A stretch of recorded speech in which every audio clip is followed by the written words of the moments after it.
Here's Miller, tiptoeing in over the line. Zuccarello works it over, back to Zuccarello, and that was a stop, wasn't it?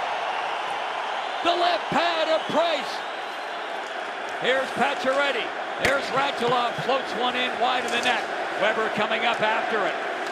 What a save. Markov fires it in, and that one will flip up out of play. The crowd buzzing early. Well, you got the puck on the right guy's stick.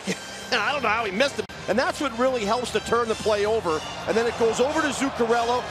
And then Holden, who joins the play, activating the D. Look at the stretch of that left leg by Carey Price. He is holding in right on Holden.